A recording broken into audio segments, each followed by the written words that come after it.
Parliament के personal, public grievances, law and justice के standing committee ने 3 तारीख को यूसीसी पर एक बैठक बुलाई है और इस स्टैंडिंग कमेटी के चेयरमैन बिहार के पूर्व उप मुख्यमंत्री और भाजपा के बड़े नेता सुशील कुमार मोदी जी हैं। मोदी जी, आपने एक बैठक बुलाई है स्टेक होल्डर्स के साथ मीटिंग के लिए, जिसमें 31 सदस्य हैं सभी पार्टियों के, और लॉ कमीशन ऑफ इंडिया ने भी नोटिफाई किया है 14 जून को। तो इसमें क्या आप राय विचार करेंगे यूसीसी पर? देखिए, मेनली जो लॉ कमीशन है उसने कंसल्टेशन पेपर, विमर्श पत्र जो है ये सर्कुलेट किया है और स्टेक होल्डर्स की राय उस पर मांगी है।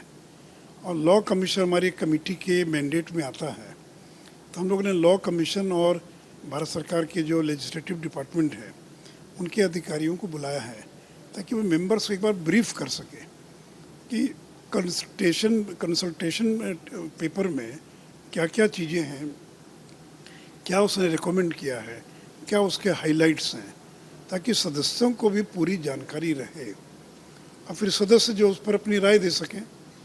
इसलिए जो कमेटी का जो तरीका रहता है कि जो लोग आते हैं वो लोग अपनी बातों को रखते हैं, फिर क्वेश्चन आंसर सेशन होता है, तब एक मीटिंग होगी कि 2 मीटिंग होगी कहना मुश्किल है। लेकिन ये मुख्य रूप से जो मेंबर्स हैं उनको यूनिफॉर्म सिविल कोड के बारे में लॉ कमीशन ने क्या कहा है, क्या विमर्श पत्र में किन किन बातों का उल्लेख किया है।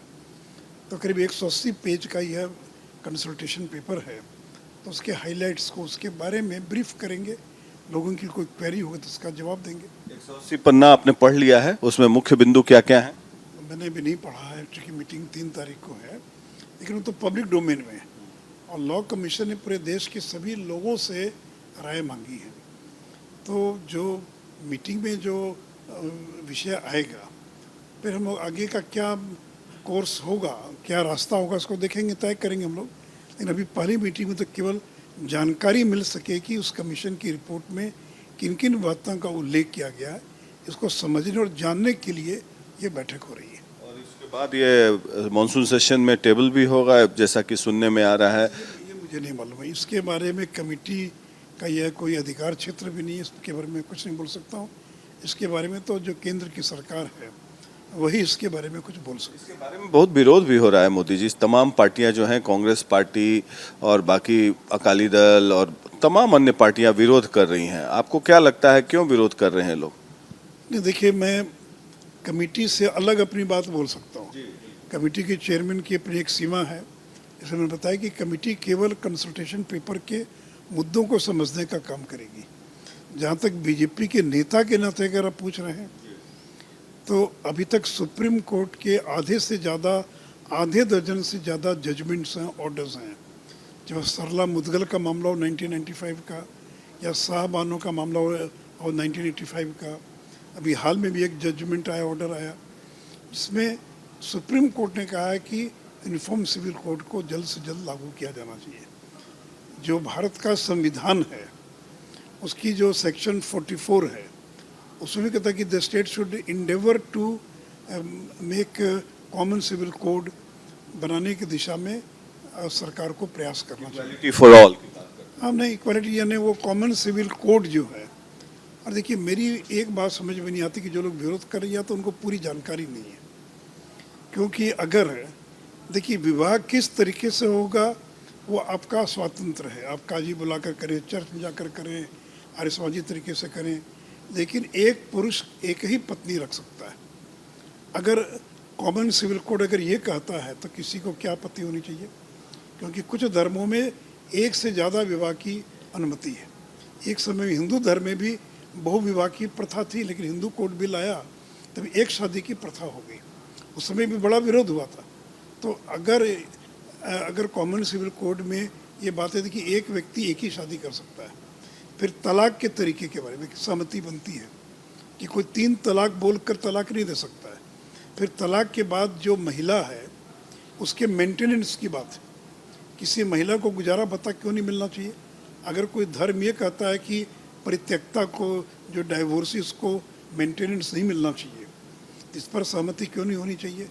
उसी प्रकार लड़कियों को संपत्ति में अधिकार, कुछ धर्म के अंदर जो प्रावधान, उसके अंदर लड़कियों को बराबरी का अधिकार नहीं है। भले हिंदू धर्म में भी लड़कियों को संपत्ति में अधिकार नहीं था, तो लड़कियों को बराबरी का अधिकार क्यों नहीं मिलना चाहिए? तीसरे, एडॉप्शन, सक्सेशन, इन गार्डियनशिप, डाइवोर्स, ये 7-8 ऐसे फैमिली लॉ के अंतर्गत आते हैं। और जब देश में क्रिमिनल लॉ के अंदर हिंदू, मुसलमान, सिख, ईसाई सब बराबर हैं। एक समय ऐसा भी था, आज से 150-200 साल पहले, कि अगर किसी मुस्लिम ने हत्या की तो शरीयत के कानून के तहत उसको सज़ा होगी, और हिंदू है तो उसको दूसरे कानून के तहत होगी। लेकिन 1860 में जब आईपीसी जब आया, तब इंडियन पेनल कोड आ गया, सीआरपीसी आ गया, तो धर्म के आधार पर क्रिमिनल लॉ में सब समानता हो गई। तो अगर क्रिमिनल लॉ में धर्म के आधार पर समानता हो सकती है, तो सिविल लॉ, फैमिली लॉ के अंदर समानता क्यों नहीं होनी चाहिए? तो इसलिए मुझे लगता है कि जो भ्रम है वो भी धीरे धीरे दूर होगा।